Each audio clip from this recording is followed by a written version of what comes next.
안녕하세요, 원장님. 유튜브 영상 잘 보고 있습니다. 질문이 있어서 댓글 남깁니다. 광대를 상방 고정하게 된다면 또는 재수술로 인하여 뼈가 좀 많이 흡수되어서 상방 고정한 것처럼 광대 볼륨이 45도 눈 옆쪽 부족해서 패임이 생길 경우, 어찌됐던 뼈가 볼륨이 부족한 경우잖아요. PCL 수술 관련해서 보고 관심 많이 가지고 있습니다.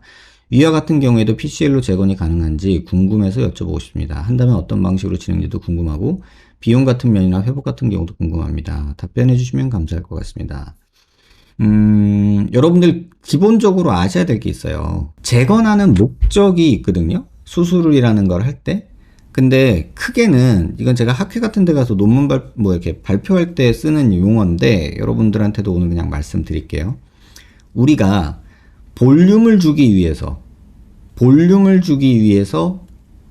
재건을 하는 경우가 있어요. 또 하나는 구조를 만들어주기 위해서 재건을 하는 경우가 있어요. 이 두 가지는 구분하셔야 돼요. 그리고 또 하나는 결손을 그냥 메꾸기 위해서 하는 경우가 있어요.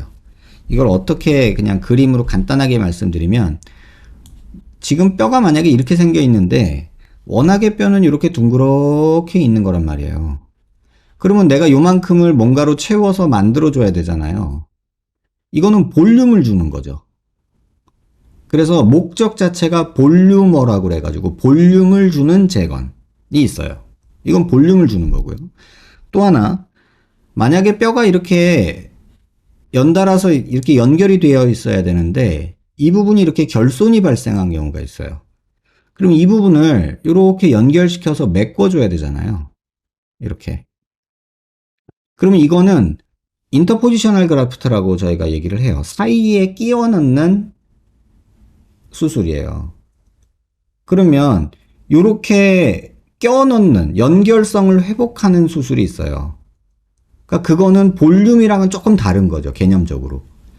또 요런 게 있고, 또 하나는 구조적인 그 결손이 있어요. 예를 들면 이런 다리가 있다고 생각해 봅시다. 그냥 간단하게. 그러면 다리가 이렇게 있으려면은 이렇게 기둥이 두 개가 있어야지 이 판이 떨어지지 않고 달려 있잖아요. 그쵸? 근데 만약에 이 다리가 없다고 생각해 보세요. 그럼 얘가 무너지겠죠. 얘가 이쪽 방향으로 무너지겠죠. 그래서 요런 다리를 만들어주는 구조물을 세워줘야 되는, 스트럭처를 만들어주는 재건이 있어요. 그래서 요건 스트럭처러라고 저희가 표현을 하거든요. 자, 그러면 광대가 이렇게 됐어. 볼륨이 짧아지고, 그러면 아치 쪽은 떠 있겠죠? 그러면 부족한 볼륨도 줘야 되지만 구조적인 연결도 해줘야 돼요. 그럼 이거는 단순한 볼륨을 주는 게 아니라 구조적인 재건이 돼야 되는 경우가 많아요. 그러면 구조적인 재건과 볼륨을 주는 재건은 방향이 다르고 재료 선택이 달라져야 돼요. 볼륨은 그냥 힘을 안 받아도 되고 부피만 유지하면 돼요. 근데 구조를 유지시키려면은 힘을 받아야 되고 걔가 그 형태를 유지하고 버텨줘야 돼요. 그런데 볼륨을 주는 수술에는 PCL도 쓸 수 있고, 뭐 하이드록시아파타이트도 쓸 수 있고, 뭐 TCP도 쓸 수 있고, 뭐 본시멘트도 쓸 수 있어요. 하지만 구조적인 재건이 필요할 때는 티타늄 제로밖에는 지금 쓸 수가 없고, 뭐 조금 나중에 뭐 발전이 되면은 피크라는 재료는 여기까지 쓸 수 있을 것 같아요. 근데 지금 광대가 이런 식으로 막 여러 번 수술하고 패임이 생겼고 뭐 떨어져 있고 뭐 이런 상황이라면 PCL로는 조금 어려워요.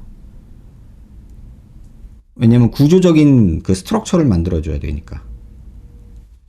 그래서 요거는 한번 그거를 뼈 상태를 보고 판단해야 돼요. 그래서 제가 환자분들이 광대 재건을 위해서 오시면 환자분 뼈 상태가 이래서 단순히 볼륨만 줄 거면 요런저런 재료를 쓸 수 있고, 만약에 구조적으로 뭐 광대가 너무 들어가 있어서 이걸 빼고 다시 뼈를 연결을 시키고 이러려면 티타늄밖에 쓸 수가 없습니다 라고 환자들한테 설명을 드리거든요.